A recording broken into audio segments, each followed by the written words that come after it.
तो 12 डायमंड तो हमारा 12 हुआ, तो डायमेंशन जो 10 हुआ, 11 हुआ, 12 बोलते हैं, हमारा परमधाम हुआ ना ब्रह्मांड का। ठीक है। तो वो भी तो विनाशी है ना।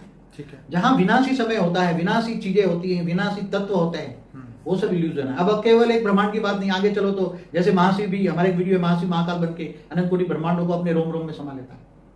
तो महाशिव का जो समय चलता है, जैसे यहाँ ब्रह्मा का 100 साल चलता है, तो महाशिव की एक पल बराबर ब्रह्मा का 100 साल है। तो महाशिव की प्रतिपल, शास्त्रों में लिखा है, प्रतिपल अनंत अनंत ब्रह्मांड बनते बिगड़ते हैं। तो महाशिव की एक पल में अनंत अनंत ब्रह्मांड बनते हैं और बिगड़ते हैं।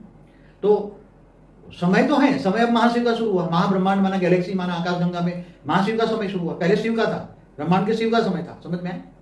तो वो ब्रह्मांड का समय भी विनाशी था, क्योंकि ब्रह्मांड विनाशकारी है।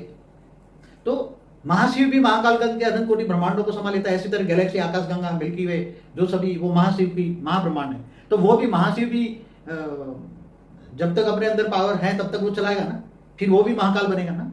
तो गैलेक्सी भी विनाशी है। तो गैलेक्सी का समय, महाशिव का भी समय वो कालातीत नहीं है ना। मैंने कालातीत की वीडियो बनाई थी, क्या वो समय भी तो कालातीत नहीं है। काल माना समय से परे नहीं है ना। गैलेक्सी भी समय से परे नहीं है, वो भी समय पे बंधन है ना। वो भी विनाश सर्जन विसर्जन गैलेक्सी भी होती रहती है। ऐसी तरह यूनिवर्स परम महाब्रह्मांड माना है, इसका मालिक परम महाशिव है। वो यूनिवर्स भी सर्जन विसर्जन होता रहता है। ग्रेट यूनिवर्स वो भी सर्जन विसर्जन, फिर अल्ट में आते हैं मल्टीवर्स, तो मल्टीवर्स भी सर्जन विसर्जन होता रहता है। बाबूजी, मैं यहाँ ये प्रश्न करूंगा कि अलग अलग धर्मों ने समय को क्यों बाइंड किया। जैसे कई धर्म ने बोला कि भाई यहाँ पे समय खत्म हो जाएगा, ये ईसा के ये साल में समय खत्म हो जाएगा, या इस्लाम धर्म के अंदर बताया कि ये सदी के बाद ये समय खत्म हो जाएगा। तो ये समय को बांधने की कोशिश क्यों करी गई, और समय को क्या उनके धर्मों के हिसाब से समय चलता है, क्या उनके क्रिएटर के हिसाब से समय चलता है, समय किसके हिसाब से चलता है? देखो, जितने जितने समय आए ना, समय की गिनती अलग अलग लोगों ने की, और विनाश की भविष्यवाणी बहुत लोगों ने, अलग अलग धर्मों वाला ने अलग अलग की। जितने भी मैसेंजर आए सभी धरती पर, ज्यादातर तो जो एलियंस रिसर्च करने वाले हैं ना, इन्होंने ये सब बताया कि जितने भी मैसेंजर आए ये सब एलियंस थे। क्या थे? एलियंस थे। मतलब दूर दूर से, कोई गैलेक्सी से आया, कोई यूनिवर्स से आया, कोई ग्रेट यूनिवर्स से आया, सब दूर दूर से आए। तो दूर दूर से आने वालों को तो ये एलियंस कहते हैं ना।